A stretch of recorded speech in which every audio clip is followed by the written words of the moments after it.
Everyone, wanted to make a quick walk around video of my 2001 E39 M5. So I've got this car pretty well sorted to a point where it's pretty much done. So kind of wanted to document the car. Always wanted an Alpine white E39 M5, and so when I found this one, I felt like I wanted to make it as nice as I possibly could. It was an original owner car that I got in Augusta, Georgia.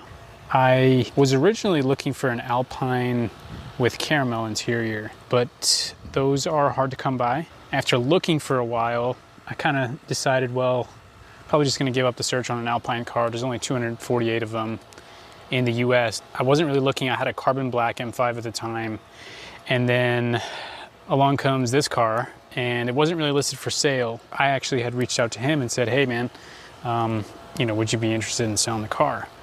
And so kind of got to talking, and it was kind of a jab in the dark.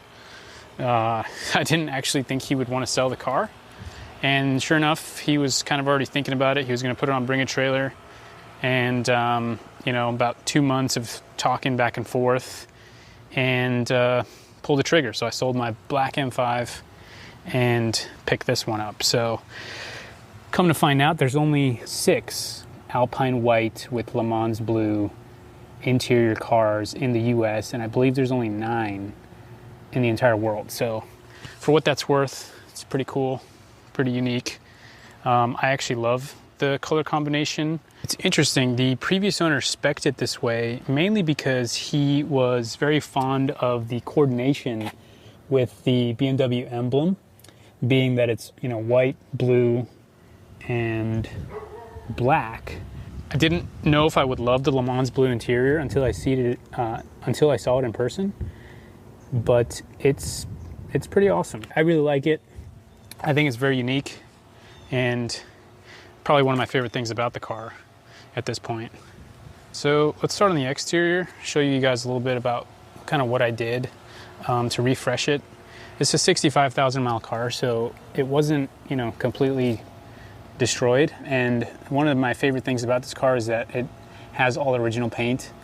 Nothing's ever been messed with. There was a handful of rock chips here and there that I touched up, and went ahead and did a full paint correction thanks to my buddy Mike. Mike helped me get this car pretty much 95% perfect, and that's original paint, original front clip, which is where these cars usually suffer the most. So it looks, on camera it's going to look perfect, but there's maybe 1 or 2 rock chips here and there. And we touched up the rest of them. I did all new, basically every trim everywhere is new. New headlights, new fog lights, new plastics everywhere around the body, and then the fog light surrounds. Fortunately, all my pork chops were in perfect condition when I got the car, so I didn't have to mess with any of the underbody trays or anything like that. I did dry ice the bottom of the car, so maybe I can insert some clips of that here for you guys to see. So the bottom of the car looks brand new.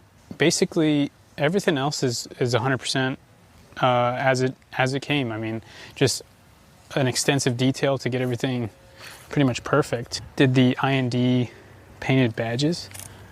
These are pretty cool. It basically paints the chrome surround so that it's not such an eyesore on the chrome there, so I really like that. Stock exhaust. The wheels are original, actually. There's a couple of little blemishes that you can see kind of like right there and around the center caps.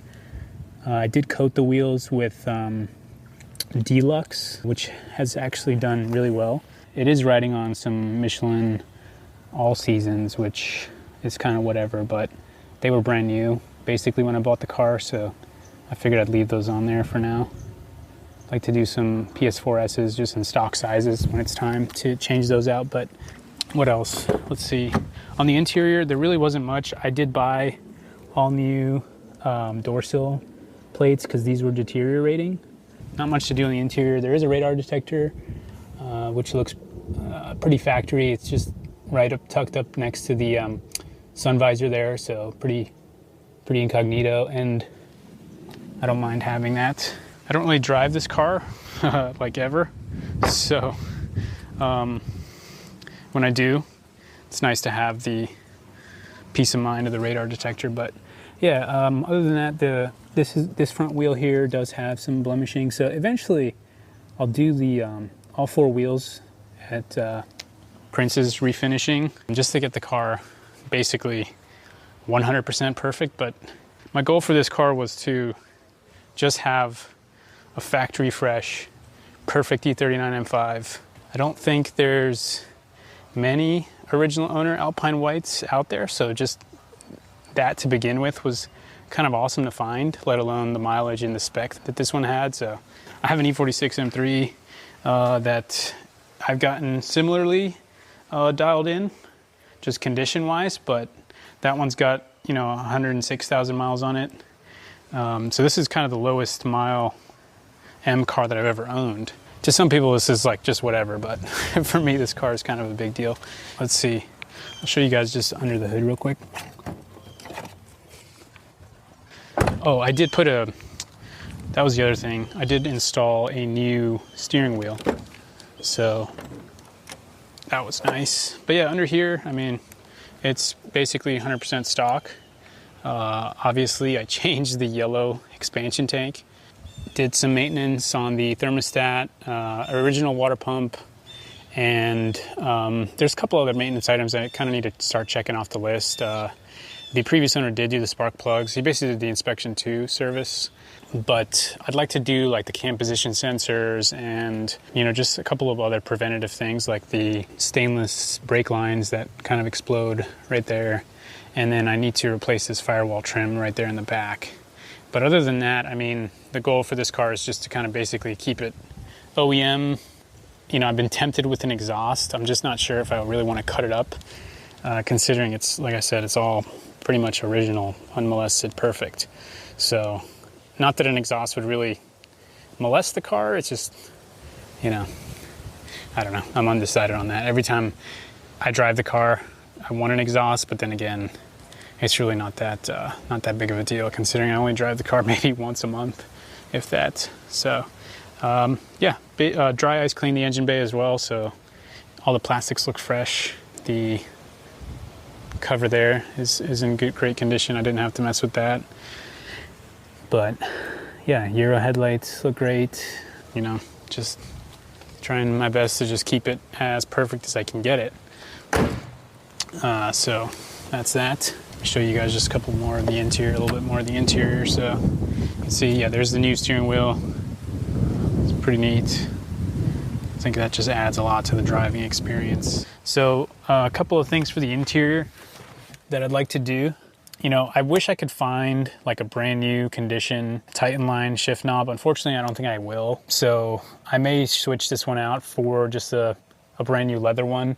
It's in pretty good shape, but you can kind of see just on the top, there's a little bit of bubbling, and the front edge there is kind of scratched up. So I don't love that too much. This plastic piece, you know, it's obviously due to be changed, but you know, there's stickers here, and so it's kind of faded. So I'll be switching that out. The sticker's kind of cool that it's still there, but I mean, I don't know. Some people make fun of me for that, but yeah, I'll get a new one of those and probably a new cup holder assembly there as well. But yeah, the rest of the interior, not much to show, just other than just keeping it nice and fresh. All right, so that's pretty much a quick little tour of the E39. I just want to make this video kind of just for myself, really just to document this car over the years. I mean, I don't plan on really ever selling this car. Like I said, I have the E46, and I do also have an E36 M3, and I had both of those cars before I got this M5. I had a carbon black M5 before this, and that was really what made me fall in love with the M5. But I really don't plan on selling this car. You know, if I ever had to sell basically all my cars, I think I would sell all of them before this one. I just don't think I'll find one like this ever again. It's kind of a once-in-a-lifetime deal, and kind of funny story, like when I bought this car, I was getting married, and like, I want to say it was the following week that I bought this car. So I literally flew out, or no, I drove up with my buddy Mike, and he kind of convinced me to buy this car. And I I just knew he was right when he said, like, dude, you're not gonna find another one like this, and you've been looking for an Alpine White E39 basically what seems like your whole life. So, I mean, if you don't get this one, you might as well just, you know, check it off the list that you're not gonna get one. So, yeah, it's a pretty sweet car. Hopefully I'll make some more videos on it, maybe just kind of maybe driving it around or something. But, you know, I just wanted to share this. I think I'm always looking at other YouTube videos on E39 M5s just for fun. So I figured I'd make one so that people can join in on, you know, just sharing our love for this car. So anyways, thanks for watching. Hope you enjoyed it. See you next time.